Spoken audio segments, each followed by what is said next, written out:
सर्वांना जय सेवा. आजच्या गोंडवाना मित्रमंडळाचा जो काही 31वा सामाजिक व सांस्कृतिक वार्षिक संमेलन पार पडतं, त्या कार्यक्रमाचे अध्यक्ष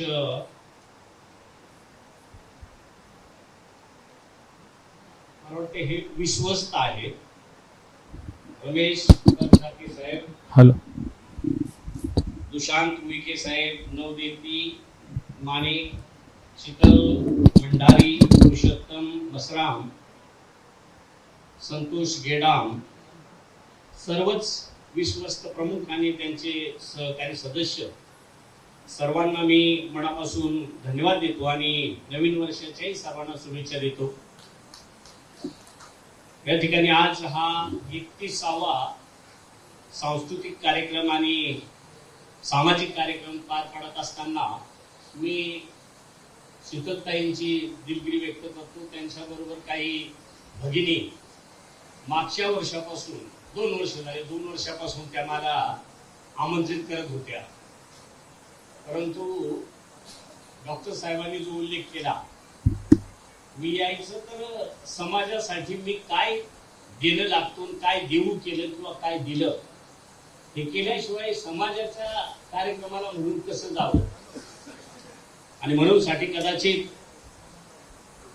मी भाग्यवान आहे, नशीबवान आहे. आपल्या सर्वांच्या आशीर्वादानं मागच्या काळात जरी विधानसभेचा उपाध्यक्ष होतो, काही दिवस अध्यक्ष होतो, त्यावेळेला आपल्यापैकी बरेचसे अधिकारी वर्ग येत होते. महेश दादा आपल्यासारखी युवा पिढी, जसं सरांनी आता थोडी खंत व्यक्त केली, आहेत. आपण सगळे सिनियर जास्त दिसतो, 80% जवळपास जास्त सिनियर दिसतो. पण हा गाडा पुढे न्यायचा असेल तर सर बरोबर आहे, काही युवकांनी पुढे आलं पाहिजे. आहेत ना आपल्याला सहकार्य करणारे, निवड आपल्या समाजातलेच नाही तर महेश दादा सारखे असतील किंवा सुमित आहे, थोरात साहेब आहेत, अशी अनेक समाजातली इतर सुद्धा अधिकारी वगैरे आपल्याला सहकार्य करायला खरंच मनापासून तयारी असते, पण आपण तिथवर पोहोचत नाही. आता आपण सुद्धा एवढा मोठा अनुभव घेतला, 58 वर्षानंतर रिटायरमेंट झाली आणि त्याच्यानंतर आता सरांचा 75वा वाढदिवस, आणि 75व्या वाढदिवसाला सर आले, पण 25ला फारसं कोणी दिसत नाही. त्याला गरज आहे, गरज म्हणजे त्याला गरज म्हणून नाही, तर त्यानं त्याच्या शिक्षणाचा उपयोग पुरापूर हा समाजासाठी करण्याच्या दृष्टीनं ह्या जाणकारांचं मत अशाच कार्यक्रमांच्या माध्यमातून त्या ठिकाणी मिळत असतं. इथं मला आपण बोलवलं, मला बऱ्याच वेळच काही सारखं जिरवाळ साहेब बोलतील. मला असं वाटत होतं का मला हे लवकर काढून द्यायच्या विचारात, पण जेव्हा माणूस तिथं जातो तर त्यावेळेला आजचा कार्यक्रम तुम्ही खूप सुंदर केला, पण सत्कारातच एवढा वेळ गेला ना का त्याच्यात 4-5 लोकांनी मार्गदर्शन करायला पाहिजे, तुमचं मी ऐकून घेतलं पाहिजे, नंतर मी फार न बोलता त्याच्यावर विचार केला पाहिजे, पण बोललं पाहिजे तुम्ही जास्तीच, तरच मला ते कळलं, तरच मी तुमचा प्रतिनिधी म्हणून त्या ठिकाणी त्याला वाचा फोडायचा प्रयत्न करत. जसं सरांनी खूप सुंदर सांगितलं का बोगसांचा प्रश्न आहे, आधिसंख्येचा प्रश्न आहे. मेडिकल मध्येच आता मध्यंतरी सर मला वाटतं 450 जागा मेडिकलच्या जेव्हा भरती केल्या गेल्या, माझ्यासारख्यानं तो आकडा सांगणं बरोबर नाही, कारण तो आकडा मी कमी केला पाहिजे, पण त्याला आपली सुद्धा साथ त्या ठिकाणी असली पाहिजे. आहे तुमची माझ्या माहितीप्रमाणे 150-200 लोक बोगस आहेत. 150-200 कसे होतील आपले डॉक्टर? कशी आपण आपल्या आरोग्याची काळजी करू? कारण आज काही झालं तरी पूर्वीच्या आणि आजच्या मानसिकतेत माणुसकीत फरक झाला. पूर्वी माझ्यासाठी मी, माझ्या कुटुंबासाठी मी, पण आज मनापासून धन्यवाद दिले पाहिजे का बरेचसे तरुण सुद्धा खूप चांगल्या पद्धतीनं समाजहितासाठी झगडतात, भांडतात. त्याचा मी साक्षीदार आहे. आजपर्यंत तर सर मी असंही बघितलं, आपले 25 आमदार, पण 25 म्हणतात कधीच एकत्र येत नव्हते. पण मी नशीबवान समजतो का मी जेव्हा हात मारले असेल तेव्हा काही लोक राजकीय प्रेशरमुळे येत नव्हते, पण रात्री पहाटे येऊनच सह्या करून जायचं, साहेब मला राजकीय अशी अडचण आहे, आमच्या नेत्याची अडचण आहे, पण मी तुमच्या बरोबर आहे. तेवढं सुद्धा फार झालं. आणि त्याचा परिणाम म्हणून मागच्या काळात काही निर्णयापर्यंत येण्याची आपल्याला त्या ठिकाणी चालना मिळाली. सरांनी जो छोटा संवर्गाचा विषय सांगितला, मध्यंतरी आता 4 महिन्याचा काळ कसा निवडणुकीचा गेला आणि मी म्हणजे आम्ही सगळ्या आमदारांनी मिळून अनेक सामाजिक निर्णय घेण्याच्या दृष्टीनं शासनाला अगदी आम्ही एकत्र आलोय म्हणून शासन सुद्धा आता कडीभर माग येतं. आणि म्हणूनसाठी भविष्यात सुद्धा आपण चांगलं मार्गदर्शन करा. सगळ्या ठिकाणच्या अडचणी वेगवेगळ्या आहेत. जसं आता आपण सांगितलं गडचिरोली, चंद्रपूर तिकडच्या वेगळ्याच. आपल्या 13 जिल्ह्यांमध्ये आपला बहुल आदिवासी आहे, पण शहरांमध्ये सुद्धा कमी आदिवासी नाहीत. पुण्यासारख्या ठिकाणी सुद्धा 1.5-2 लाख आपली लोक आहेत. नाशिकमध्ये फार मोठ्या प्रमाणात आदिवासी समाज आहे. माझी समाजातल्या तरुणांना आणि आपल्या सगळ्या सिनियर मंडळीला सुद्धा विनंती आहे, आता मला वाटतंय आम्ही हे जे दिले तुम्ही ते चालवत राहू. फक्त आता तुम्ही चालक म्हणून आमच्या बरोबर आमच्या मागे राहावं, आमच्याकडून त्या सोडवणूक करून घ्याव्यात. कारण आम्ही कितीही प्रतिनिधी झालो तरी तुमचा प्रत्येक विभागातला अभ्यास हा एक वेगळाच असतो. आता मला थोडंसं बरं वाटलं का मला चांगलं खातं मिळालंय असं आपलीच लोक सांगतात. नसं तुम्हाला वाटत नव्हतं काही खातं, कारण कोणाला माहिती नाही नीट. अन्न औषध, अन्न म्हणलं का रेशन दुकानच समजतात, पण ते डिपार्टमेंट वेगळं आणि हे वेगळं. एक 4-5 दिवस मी बैठका घेतल्या. खरंच त्या खात्यासारखं एक पुण्य काम करण्याचं किंवा खूप तळातल्या माणसापर्यंत काम करण्याचं खातं त्या ठिकाणी आहे.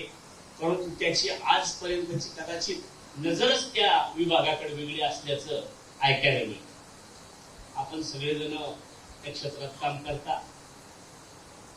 मला परवा मीटिंग मध्ये एका कमिशनरनं सांगितलं का साहेब हे डिपार्टमेंट माणूस जन्माला येतो तर मरेपर्यंतच ते महत्वाचं आहे. मी त्यांना सांगितलं जन्माला आल्यावर नाही, पोटात असतानाच तेव्हापासून या खात्याची गरज आहे.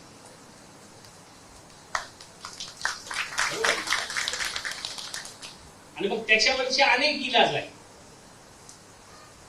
परंतु जे हे डिपार्टमेंट आहे ते जे मी पाहिलं तर भेसळ हे लॅब मधून नाही कळत अजून, पण पाड्यावरच्या खेड्यावरच्या म्हाताऱ्या माणसाला जरी विचारलं ना, परवा एकाला चालता चालता अटॅक आला, परवा अमक्याच ट्युमर, त्यांना सुद्धा ब्रेन ट्युमर काढायला लागले आणि ते त्याचा रिपोर्ट देतो ते म्हातारा माणूस, अशिक्षित माणूस. सगळं भेसळ झाले हो. म्हणजे त्याला सुद्धा कळतं का भेसळ झालं. फक्त आपण एकच सांगतो का खताचं खाद्य आपण सगळेजण खातो आहे, त्याच्यात काही अंशी म्हणजे बऱ्यापैकी ते सुद्धा आहे. उत्पन्न वाढावं म्हणून नको त्या पद्धतीचं पेस्टिसाइड, नको त्या पद्धतीची खतं, त्याच्याही पेक्षा हे जी थेट शरीरावर अटॅक करणारी भेसळ आहे त्याच्यातली मी एक पाहिली. ती पाहिली म्हणजे मी मंत्री झाल्यावर काय पाहिली. 5-6 वर्षापूर्वी माझा चिरंजीव 12वीला होता. तेव्हा तो म्हणायचा, मी म्हणत असतो गुरुला वयच नसतं,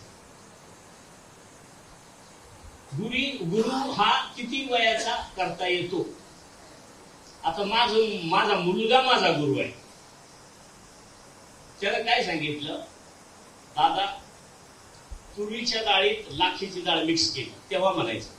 आता मला समजलं का तो बरोबर म्हणतो. तुरीची डाळ 80 रुपये काय असेल मला माहित नाही, आपण सगळं घरचंच वापरतो त्याच्यामुळे दुकानात आणायचं काही काम नाही. पण तुम्हाला माहिती आहे 80-100 रुपये काही तुरीची डाळ असेल.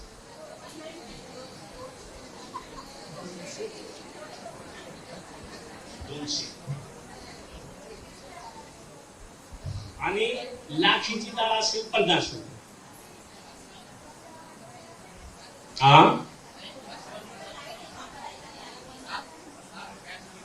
बॅन केली, पण तुरीच्या डाळीत आहे. तिकडे बॅन केली पण तुरीच्या डाळीत आहे. माझं म्हणणं, लाख तुरीच्या डाळीत मिक्स केल्यावर अर्धा किलो मिक्स केली, समजा 5 किलो तर अर्धा किलो, तर नफ्यात वाढ होईल. पण मिक्स डाळ जर किलो ती काढली तर मला नाही वाटत त्या शरीरावर त्याचा साईड इफेक्ट होईल, कारण त्या दोन्ही डाळी खाण्याच्या आहेत. पण आता तोच म्हणायचा 1 किलो शेंगदाणे किंवा 1 लिटर 1 किलो शेंगदाण्याचं तेल काय भाव? 150. आणि शेंगदाणे काय भाव? 150 धरले. आणि 1 किलो शेंगदाण्याचं तेल तयार करायला किती शेंगदाणे लागतात? 3.5 किलो. 3च किलो धरले, 3 तिकडे 4.5. 450 रुपयाचे शेंगदाणे घेऊन जेव्हा तेल काढलं जातं तेव्हा 1 किलो येतं. खर्च शेंगदाण्याचा 450. 150 रुपये आपण त्याचा प्रोडक्शन करण्याचा खर्च धरू. 300 रुपयाचं तेल आपल्याला 150 रुपयाला कसं काय मिळतं? ही मला 4-5 वर्षापूर्वी माझ्या चिरंजीवानं सांगितलं होतं, कारण त्यानं भुईमुग उन्हाळी चालू केला. तर मी म्हणायचो काय करायला करतो, पैसे तरी किती होतात? पैसे नाही करायचे, तेलच करायचे. ह्या ज्या गोष्टी आहेत ह्या किती घातक का त्या थेट. आता मी परवा एक प्रश्न विचारला होता अधिकाऱ्यांना, आणि तो मुंबईसाठी फार महत्वाचा आहे. तेल किती वेळा तापवल्यावर चालू शकतो?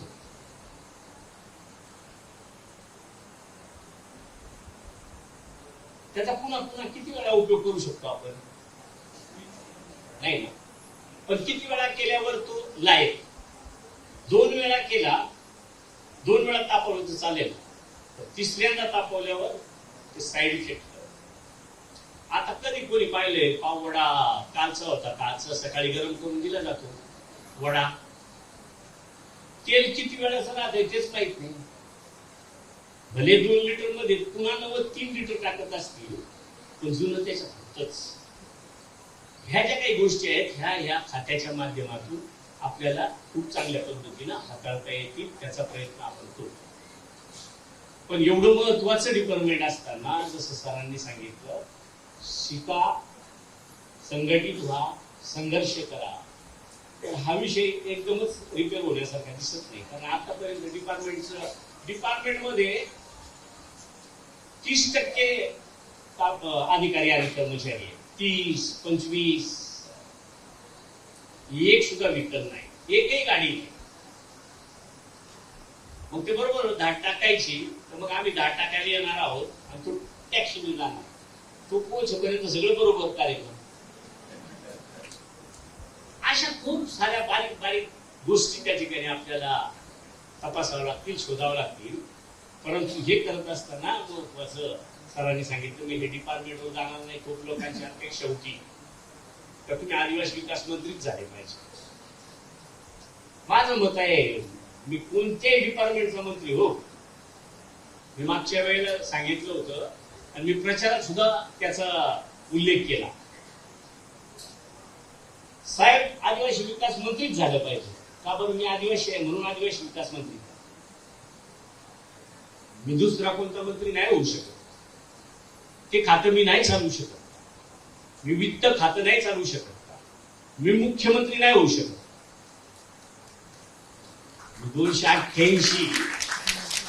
288च सभागृह चालवलंच ना मी. मग ते चालवू शकतो तर का बरं आदिवासी विकास मंत्रीच मला? आदिवासीला सहकार्य देऊन पहा, चालू शकतो. मी तुम्हाला खात्रीने सांगतो, एकदा माणसानं वाट बघितली तर मी जाताना मला एका प्राचार्याने सांगितलं होतं शेंडापच्या दिवशी. शेंडाप म्हणला का लोक मुद्दाम म्हणून पोर रडतात पा, बरोबर ना? शेंडापच्या वेळेला निरोप समारंभ फार चांगला होता, फार चांगला होता. किती वाईट असलं तरी चांगलं नाही, कारण त्याला त्या दिवशी बाबा जाईल. तर त्या प्राचार्यांनी मला सांगितलं होतं की परीट समाजाचे होते, 7 मुलीच होत्या. तर खरंच जर जसा काही लोक रडली का सर 7 मुली, 5 मुलींची लग्न बाकी आहे, 2च मुलींची रिटायरमेंट लग्न झालं. ते सर म्हणायचे मी शिवाजी महाराजांनी मला सांगितलंय की मी ध्यानात ठेवलंय, घोड्यावरून जात असताना पाठीमागचा रस्ता ध्यानात ठेवा. मी पुन्हा त्या चोपणीपर्यंत जाईल, त्या खडकापर्यंत जाईल. याचं दुःख तुम्ही करू नका. माणूस जसा पुढे जातो ना त्याने मागचे दिवस ध्यानात ठेवले पाहिजे. मागचं माझं काय, जसं तुम्ही उल्लेख केला, गडचिरोलीचं काय, चंद्रपूरचं काय, आपल्याला तर पाण्याची काही गरज नाही, पण तुम्ही ते लक्षात ठेवलं, याच्यासाठी मी तुम्हाला मनापासून धन्यवाद देतो.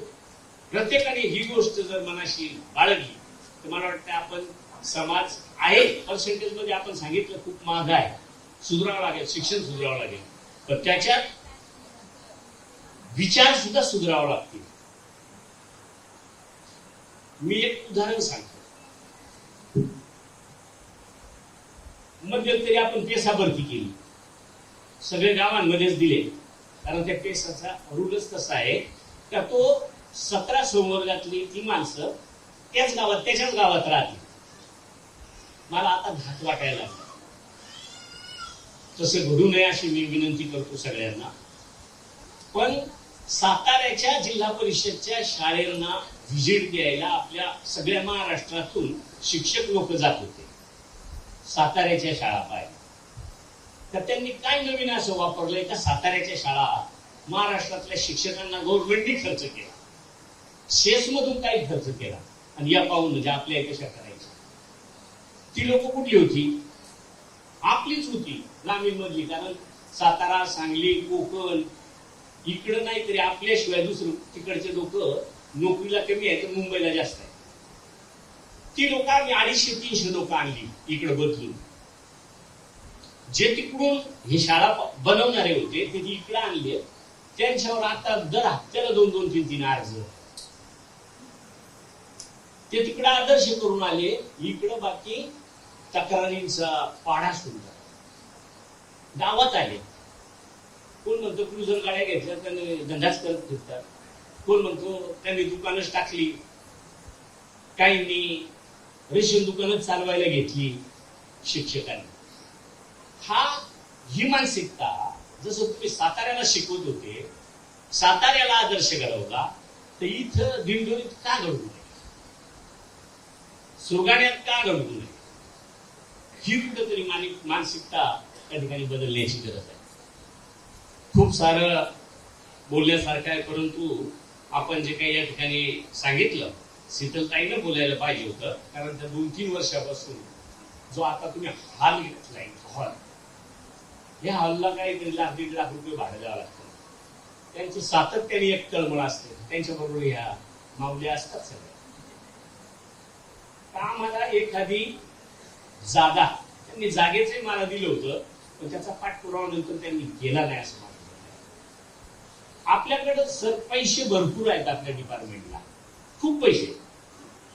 आता इथं तुम्हाला एखाद्या वेळी तर सांस्कृतिक भवनाला वार्ड ऑफिसर आहेत मला वाटतं आता ना, शेशी होता, शेशी कुठे आहे, तुमचे केडीएमसीचे लोक आहेत, बरोबर ना? तुम्हाला सांस्कृतिक भवनाला एक वेळ अडचण येईल, तर अभ्यासिका म्हणून जर मागितली तर कोणाचंही सरकार असेल इथं तर त्यांनी दिलं पाहिजे. एक वेळ सांस्कृतिक भवनाला पैसे लवकर मिळायचे नाही, मिळतात 1 कोटी रुपयापर्यंत, 1 कोटी. पण आपण जर जागा उपलब्ध केली सगळ्यांनी मिळून,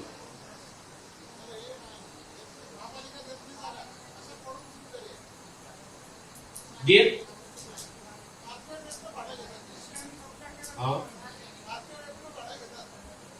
असं करावं. आता तुम्हाला आपण मागून देणार नाही. महेश दादा आहे, मी वंडर शेठ पाटलांना सांगतो, सुमित दादाला सांगतो, याला दादाला सांगतो, तुम्ही 7-8 जण मिळून जर ठरवलं तर मला वाटतं सहज जागा देऊ शकता बाबा. एकदा आपण इथल्या प्रमुखांची एक बैठक मुंबईमध्ये घेऊ, तिथे त्यांना विनंती करू का बाबा द्या ना. कारण अभ्यासिका तुम्ही बांधून देऊ नका, अभ्यासिका आमची आम्ही बांधू, फक्त जागा द्या. आता मी आपल्या तिकडं दिंडोरी अशीच जागेची अडचण आहे, नाशिक अशाच जागेची अडचणी आहेत, नाहीत ना, जागा देत नाही नगरपालिका, हे बरोबर आहे. पण आपले जे सदस्य मंडळी असते, मध्यंतरी शासकीय वसतिगृहांना जागा नव्हत्या नाशिकमध्ये सुद्धा, ओपन स्पेस मध्ये आम्ही वसतिगृहांना ठराव करून गार्डन नको आम्हाला, अभ्यासिका बांधायची, बांधलं अभ्यास. आता गार्डन मध्ये जायला या आमच्यासारखे म्हातारे कोतारे माणसं जातात, त्या गार्डन मध्ये फारसं काही जात नाही पुढे. पण अभ्यासिका जर केली तर मला वाटतं खूप चांगल्या पद्धतीचं त्या ठिकाणी आपल्याला त्याचा उपयोग घेता येईल. आणि त्या दृष्टीनं आपण प्रयत्न करा. मी तुमच्या बरोबर आहे, लागतील तो निधी. मी आता 2-4 ठिकाणी बांधल्यात आमच्या तिकडं 2-2 कोटी पर्यंतचं सगळं इन्फ्रास्ट्रक्चर आतलं वगैरे जर धरलं तर 2-2 कोटी पर्यंतचा खर्च केलाय. पुढं त्याचा उपयोगही चांगल्या पद्धतीने करतात, त्याचा आउटपुट सुद्धा खूप चांगला आहे. त्याला जोडून तुम्हाला एखादा वरती खाली असा सांस्कृतिक हॉल सुद्धा करता येणं शक्य आहे. म्हणून साठी आपण सगळे मिळून त्या ठिकाणी तो प्रयत्न करू. आपण खूप चांगल्या सूचना केल्यात, त्या सूचनांची निश्चित दखल सर मी घेईल अशा पद्धतीची मी आपल्याला खात्री देतो. मला आपण अनेक वेळा बोलवल्यावर येणं शक्य झालं नव्हतं, पण आज येऊन जे मला एक समाधान लाभलं तर आपण आपल्या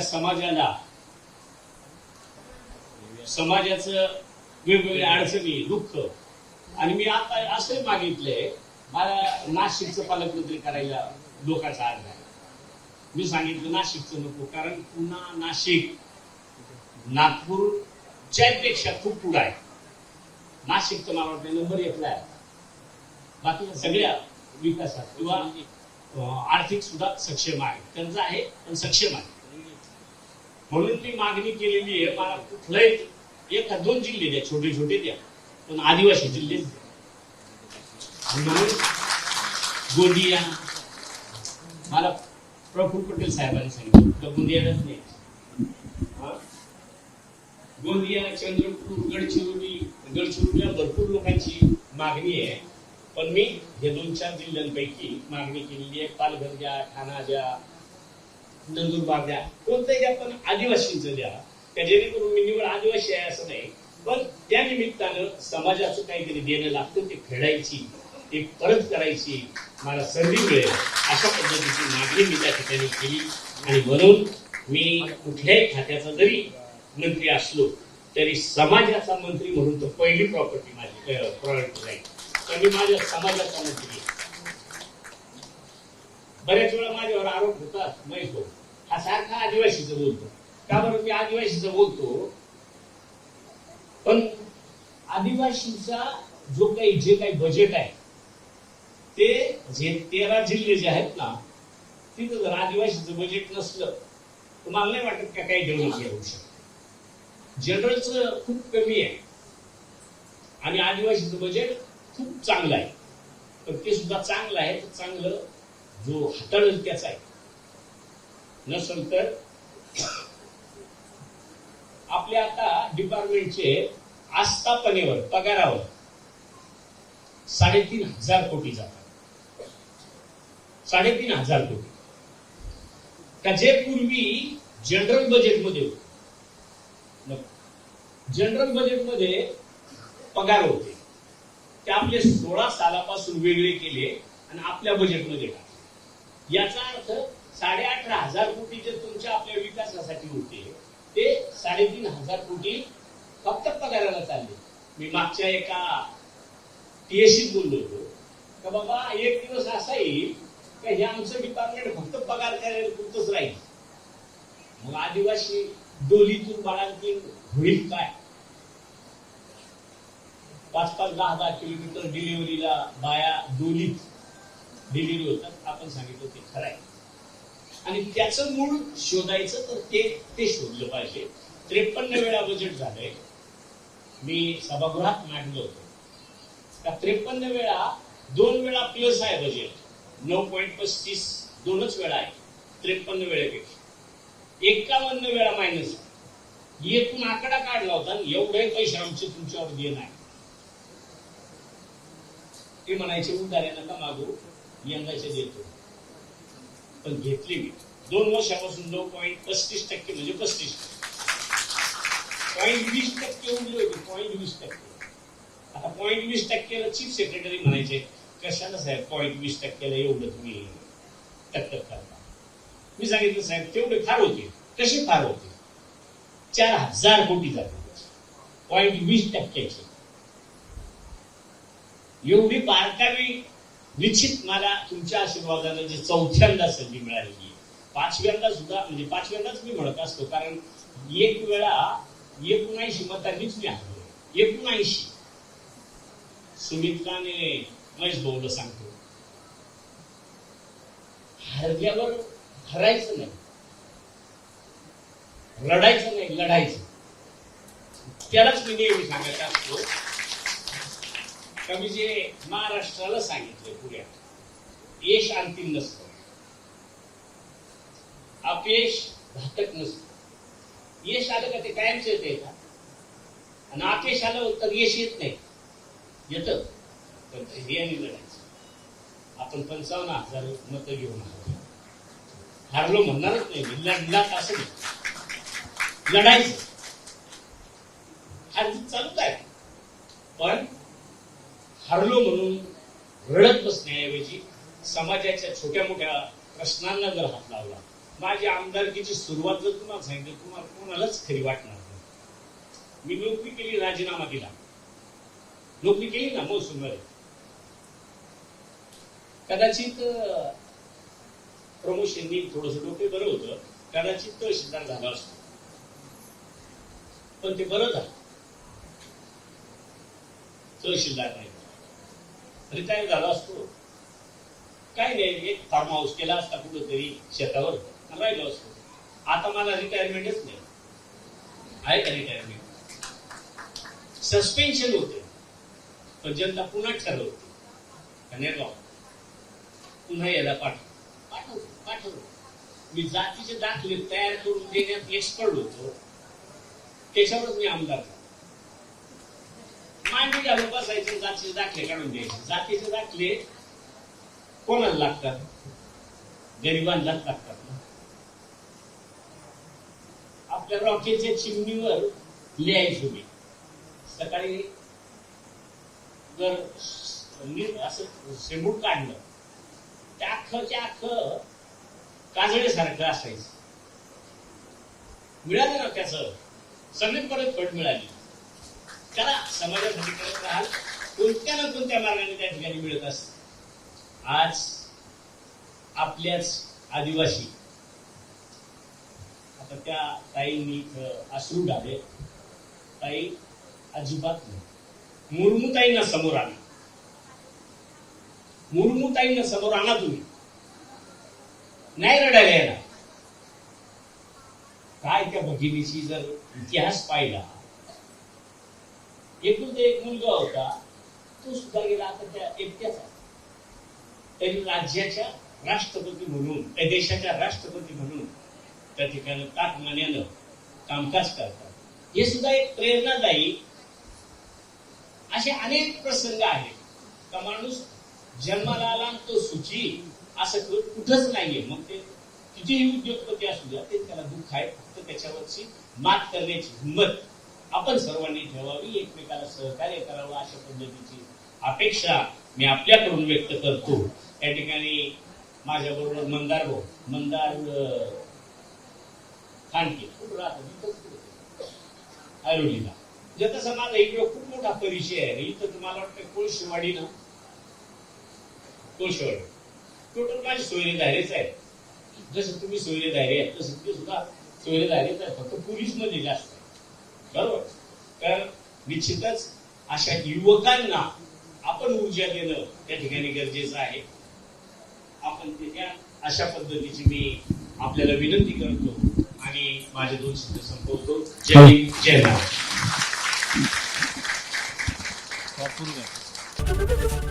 एबीपी माझा, उघडा डोळे बघा नीट.